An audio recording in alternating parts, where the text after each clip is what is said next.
오늘의 말씀은 오병이어의 기적과 예수께서 물 위를 걸으신 기적 바로 다음에 일어난 이야기를 다루고 있습니다. 오병이어의 기적을 체험했던 무리들은 예수님을 왕으로 세우고 싶어 했습니다. 하지만 예수님께서는 그걸 원하지 않으셨기에 산으로 올라가셨고, 또 예수님의 제자들은 배를 타고 바다 건너로 넘어갔습니다. 그런데 예수님을 따랐던 무리들은 포기하지 않고 하룻밤을 지낸 후에 다시 예수님을 찾아 나섭니다. 그러나 제자들이 타고 간 후 남은 배 한 척이 그대로 있는 것을 발견하고 예수님을 찾았지만 예수님을 찾지 못하자 제자들이 배를 타고 향했던 반대편 가버나움으로 향하여 예수님을 찾아 나섰습니다.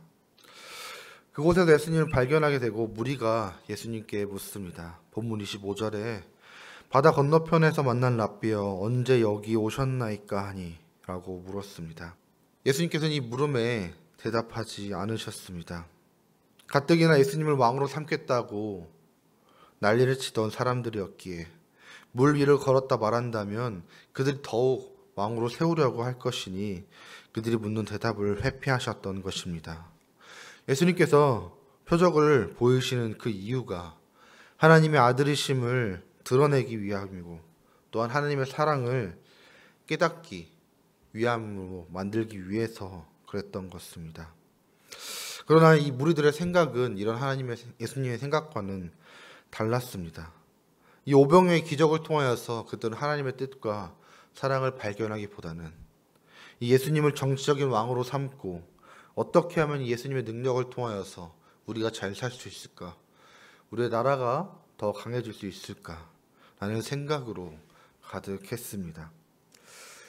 그렇게 예수님을 따라다녔던 이 무리들은 예수님이 하나님의 아들이라서 예수님이 하나님 나라의 말씀을 전해주어서 따라다닌 것이 아니라 신비한 기적을 일으키고 먹을 것을 준다는 사실만 믿고 예수님을 따라다닌 것입니다. 이들은 예수님이 하나님의 아들이시며 우리의 죄를 용서하여 주시고 구원해 주실 구원자가 된다는 사실을 전혀 몰랐습니다.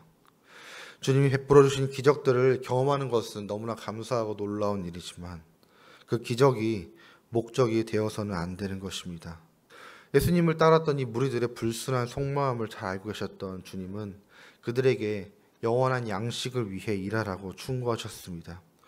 본문 27절에 썩을 양식을 위하여 일하지 말고 영생하도록 있는 양식을 위하여 하라.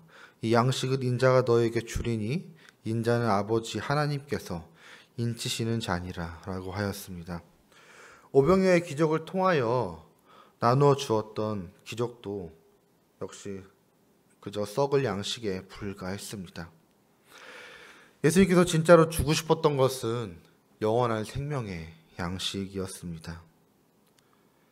하지만 이 무리들은 잘 이해하지 못하였습니다. 그들의 머릿속에 오로지 이생의 염려로만 가득했습니다. 그렇기에 영혼의 문제에는 전혀 관심이 없었습니다. 오로지 육신의 배고픔을 채우려는 욕망으로만 가득하였습니다. 우리가 이 땅의 사람들이 추구하고 있는 최고의 가치도 결국 목숨을 잃으면 아무 유익이 없다는 것을 우리는 잘 알고 있습니다. 그렇게 예수님께서는 너희들이 지금 추구할 것은 결국엔 다 너희들 죽었을 때 썩어서 가치 없어질 것이니 영원한 것을 함께 추구하자, 영원히 함께하자 라고 말씀하시는 것입니다. 예수님께서는 내가 바로 그 양식이다.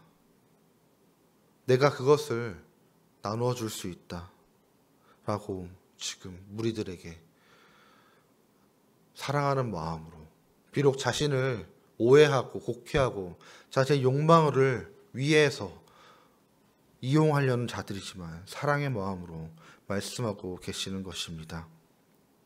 예수님께서는 자신을 따라다니는 군중들이 현실적인 문제에서 벗어나서 영혼 구원에 관심을 가지기를 원하셨습니다.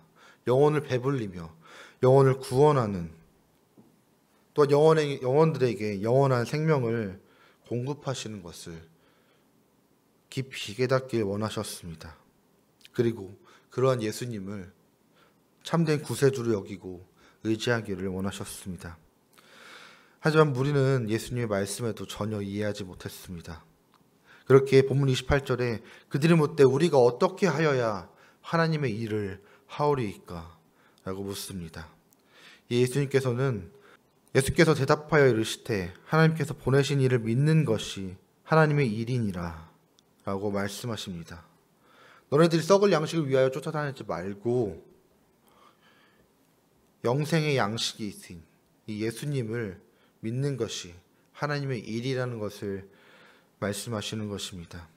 그러면서 35절에 예수께서 이르시되 나는 생명의 떡이니 내게 오는 자는 결코 주리지 아니할 터이요 나를 믿는 자는 영원히 목마르지 아니하리라 라고 말씀하십니다. 사람이 언제나 배불리게 먹어야 할 떡은 다름 아닌 예수님입니다. 예수님께 오는 사람은 결코 줄이지 아니하며 목마르지 아니하다라고 하였습니다. 하지만 오늘날에 우리는 이런저런 이유로 굶주리고 목말라 합니다. 내 삶의 부족함을 느끼고 계속해서 채우려고 노력합니다. 그렇게 나 자신을 발전시키려고 하고 내가 가진 것을 더욱더 채워 넣으려고 합니다. 하지만 채워지지 않음에 실망하고 절망하며 신음하고 있습니다. 우리의 삶 가운데 풍성함과 충만함이 넘치기 위해서는 결국 우리가 썩어질 것들을 계속해서 채워 넣는 것이 아닌 예수 그리스도를 우리 안에 가득 채워야 될 줄 믿습니다. 생명의 떡이 되시는 예수 그리스도를 나의 안에 모심으로 말미암아 나의 삶 가운데 생명이 풍성히 넘칠 줄 믿습니다. 그리하여서 예수님의 기적을 보았고 예수님이 누구인지도 들었지만 그것을 전혀 다 무시하고 자신의 욕망을 위하여서 썩어질 것들을 추구하기 위하여서 예수님을 쫓아다녔던 무리가 되는 것이 아닌 영원한 생명의 양식 되시는 예수 그리스도를 나의 구원자로 믿고 또한 예수님과 함께 동행하기 위하여서 주님의 뜻대로 살아가기 위하여서 예수님을 쫓는 우리가 되기를 원합니다. 그래서 우리의 삶 가운데 생명이 풍성히 넘치고 또 주님의 사랑이 가득 채워지는 저와 여러분이 되기를 소망합니다.